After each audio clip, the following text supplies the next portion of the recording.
আমরা আসলে একটি কঠিন সময় পার করে একটি সুন্দর সময় এসেছি। কঠিন মানে ভয়ঙ্কর কঠিন। যার কথা এতক্ষণ শুনলেন আমাদের জনপ্রিয় বক্তা, গোটা বাংলাদেশের তরুণদের আইডল মাওলানা মুফতি আমির হামজা, তিনি কোনো কারণ ছাড়া কত বছর, 3.5 বছর, 3 বছর কোনো কারণ ছাড়া 3টি বছর জেলের মধ্যে বন্দী থাকলেন। কি কঠিন অবস্থা চিন্তা করে। এই যে আমার ভাই ইসাক সরকার, তিনি না চাঁদাবাজি করে, না মানুষের সাথে মারামারি করে, না তিনি দুর্ব্যবহার করেন, বরঞ্চ উনি অত্যন্ত সুন্দর তেলাওয়াত করেন এবং সবসময় মিষ্টি হাসি দিয়ে কথা বলে। এই মানুষটার বিরুদ্ধে 360টা মামলা, চিন্তা করা যায়? হ্যাঁ, 5টা নাকি কম বলছি ভাই, 365 মামলা। কল্পনা করা যায়? 365 দিনে একটা বছর হয়। প্রতিদিন যদি হামলা দেয়, প্রতিদিন যদি কোর্টে হাজিরা দিতে হয়, তাহলে তো বছর শেষ। হিসাব করছেন? 365 দিন, 365টা মামলা। এতটা দুরবস্থা ছিল। মানুষ অসংখ্য মামলা নিয়ে চলছে, সুবিধা পায় নাই।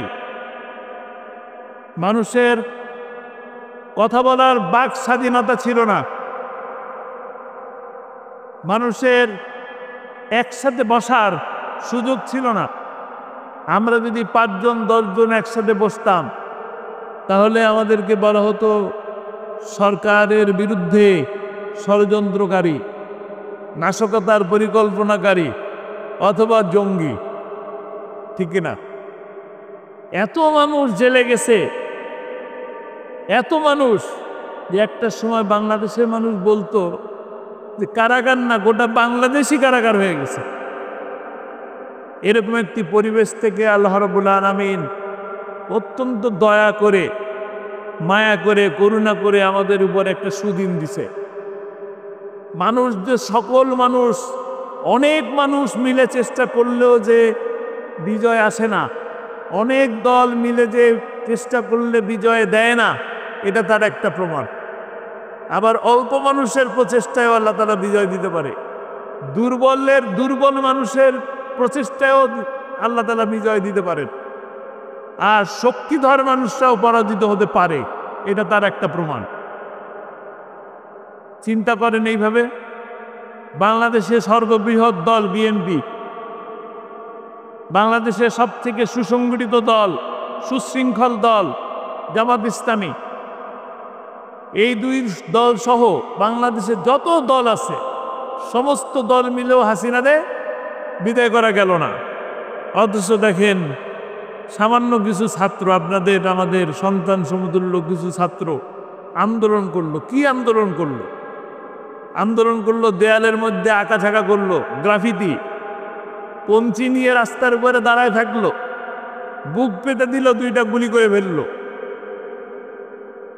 এরকম করে 2000 মানুষ জীবন দিল, দেশ সুন্দর স্বাধীন হয়ে গেল। অথচ চিন্তা করেন তো, আল্লামা সাইনিকে যখন রায় দেওয়া হলো 28শে ফেব্রুয়ারিতে তার বিরুদ্ধে রায় দেওয়া হলো ফাঁসির রায়। এই ফাঁসির রায়ের প্রতিবাদে শুধু 28 তারিখেই 78 জন মানুষ মারা গেলেন।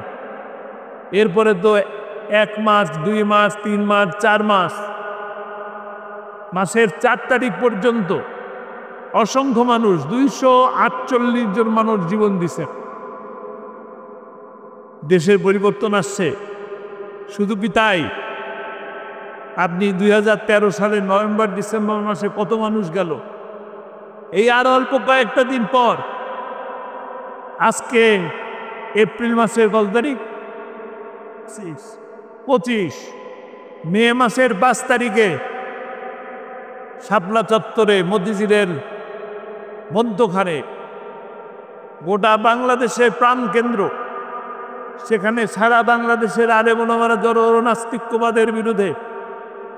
সেইখানে রাতের আধারে সকল লাইট বন্ধ করে দিয়ে, সকল ক্যামেরাগুলোকে বন্ধ করে দিয়ে, নিষিদ্ধ করে দিয়ে পাখির মতন গুলি করে করে মানুষগুলোকে হত্যা করল। সরকার পরিবর্তন হয়েছে?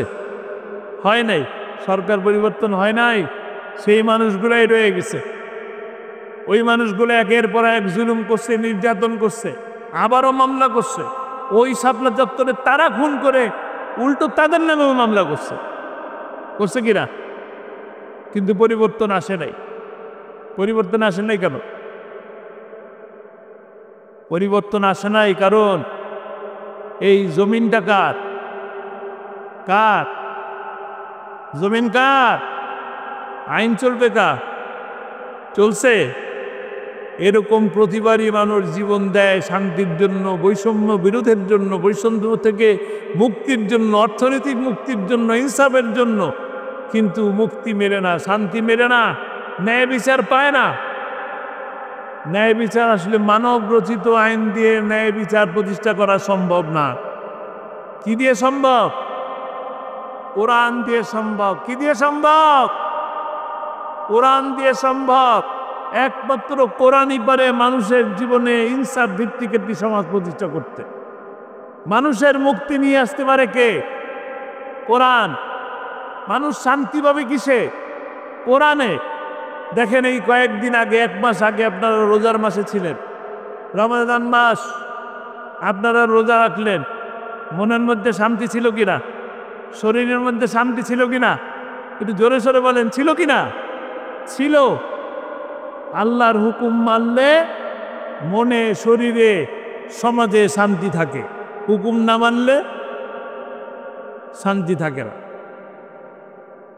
আমরা একটি ইনসাফ ভিত্তিক ন্যায় বিচার প্রতিষ্ঠার লক্ষ্যে একটি সুন্দর সমাজ গড়ার জন্য চেষ্টা করছি। এই চেষ্টায় কি আমরা একমত? আমরা কি এই দেশটা আরো সুন্দর হোক এটা চাই? সকলে চাই। এ পর্যন্ত যারা যে মানুষগুলোকে হত্যা করা হলো, সে হত্যার বিচার চান? আপনাদের এইখানের একটা ছেলে আমার প্রায় সময় মনে পড়ে, আবরার। কোন জায়গা বাড়ি? হ্যাঁ, কুষ্টিয়া।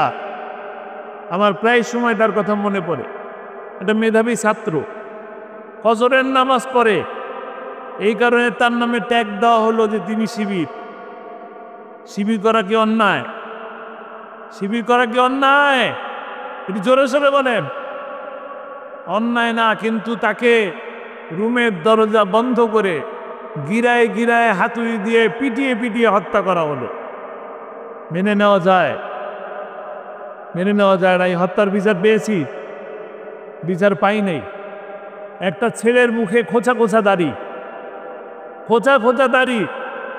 সে জগন্নাথ বিশ্ববিদ্যালয়ের সামনে থেকে হেঁটে যাচ্ছে, ছাত্রলীগের ছেলেরা তাকে শিবির বলে দাবরানি দিল, হাতের মধ্যে দাও কুড়াল নিয়ে, এবং একটা পর্যায়ে তাকে ধরে মধ্য দুপুরে একদম প্রকাশ্য দিবালোকে অসংখ্য ক্যামেরার সামনে তাকে কুপিয়ে কুপিয়ে হত্যা করার চেষ্টা করা হলো। সে বলতেছে আমি শিবির করি না, বিশ্বাস করে না, মুখে দাঁড়িয়ে আছে শিবির করো। তখন সে বলতেছে ভাই আমি মুসলমানই না, আমি হিন্দু। নাম কি?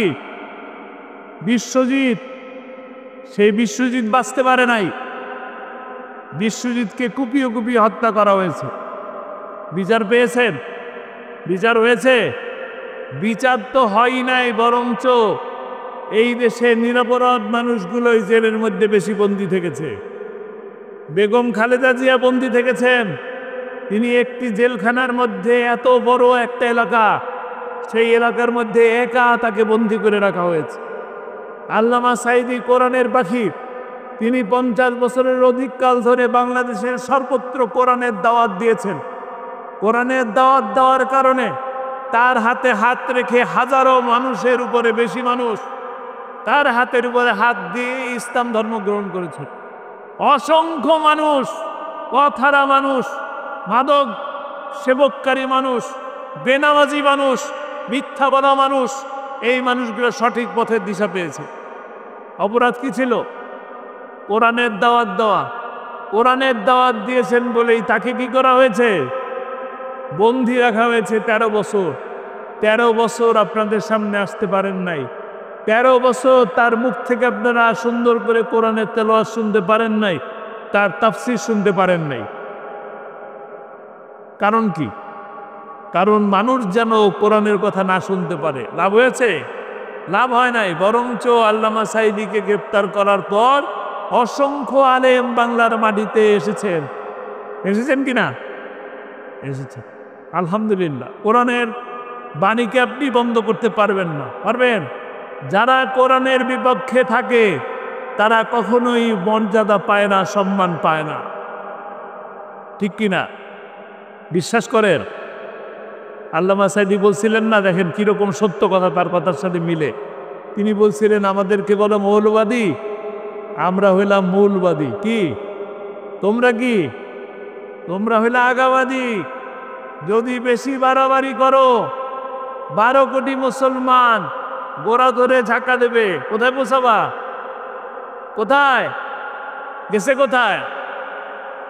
আল্লামা সাঈদীর কথা, প্রত্যেকটা কথা বর্ণে বর্ণে সত্য হচ্ছে। এবং একথাও যেমন সত্য, আবার একথাও সত্য।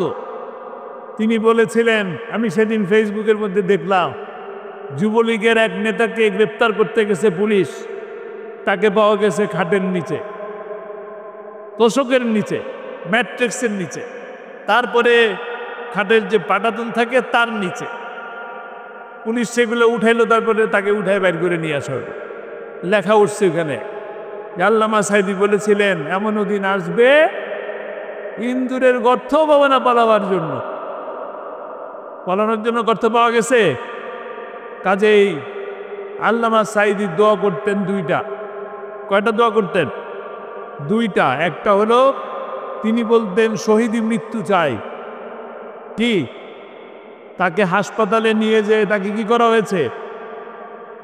13 বছর বন্দী রেখেই ক্ষান্ত হন নাই, তাকে হাসপাতালে নিয়ে যেয়ে ইঞ্জেকশন পুশ করে তাকে হত্যা করা হয়েছে। আপনাকে এই হত্যার প্রতিশোধ নিতে চান? এই হত্যার প্রতিশোধ নিতে চান? কারা কারা চান? তিনি দ্বিতীয় আরেকটি স্বপ্ন দেখতেন। তার দ্বিতীয় স্বপ্ন ছিল কোরআনের রাজ প্রতিষ্ঠা হয়েছে, এই দৃশ্য দেখে যেন আমার মৃত্যু হয়। তিনি তো কোরআনের রাজ প্রতিষ্ঠা হয়েছে এই দৃশ্য দেখতে পারেন নাই। পারছেন? এখন এই কোরআনের রাজ প্রতিষ্ঠা করবেন কে? কারা করবে? দায়িত্ব কাদের? কারা কারা রাজি আছেন? আলহামদুলিল্লাহ। আগেরটাই বললাম না, হাত উঁচু করছিলেন, এবারেরটা বলি। এই হাত কিন্তু শুধু আমরা এখানে বসা যায় তারাই দেখি নাই, আল্লাহও দেখছে। দেখছেন কি না? সাক্ষী কে? আচ্ছা, আল্লাহ সাক্ষী। কাজেই আগামী দিনে কোরআনের রাজ প্রতিষ্ঠা করার জন্য কোরআনের দাওয়াত মানুষের কাছে পৌঁছে দিতে হবে, ইসলামের সৌন্দর্যকে মানুষের কাছে পৌঁছে দিতে হবে। আল্লামা সাঈদী বলতেন আগামী দিনের যে সূর্য উঠবে সেই সূর্য হবে ইসলামের সূর্য। বলতেন কিনা? আমরা বলি আগামী দিন যে পার্লামেন্ট হবে সেই পার্লামেন্ট হবে কোরআনের পার্লামেন্ট। হয়ে যাবে বললেই কি হবে? কি করতে হবে? আপনাদের প্রত্যেককে দায়িত্ব গ্রহণ করতে হবে। এক একজন মানুষ 20 জনের কাছে কোরআনের দাওয়াত পৌঁছে দেবেন। রাজি আছেন? কারা কারা রাজি আছেন? ইনশাআল্লাহ। আল্লাহ তাআলা কবুল করুন। আল্লাহ এই হাতগুলো কবুল করুন। কোরআনের পক্ষে থাকার তৌফিক দান করুন।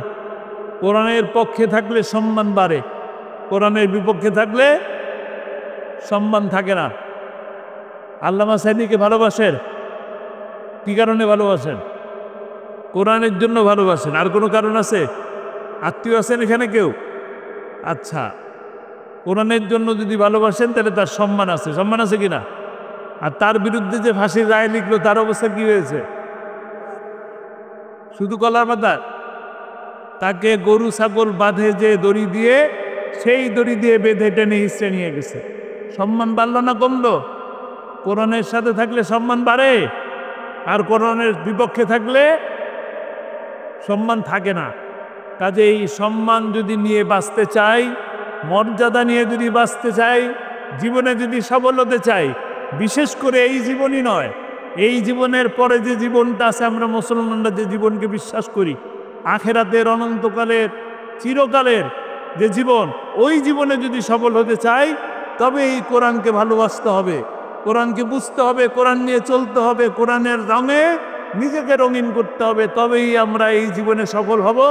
আগামীতে যে মৃত্যুর পরে যে হাসরের ময়দান, কিয়ামতের দিন, ওই দিনও আমরা সফল হব ইনশাআল্লাহ। আল্লাহ তাআলা আমাদেরকে সেই পর্যন্ত সুন্দরভাবে চলার, সুন্দরভাবে বোঝার, সেই অনুযায়ী জীবন গঠন করার তৌফিক দান করুন। আমা তৌফিক ইল্লা বিল্লাহ। আসসালামু আলাইকুম ওয়া রাহমাতুল্লাহ।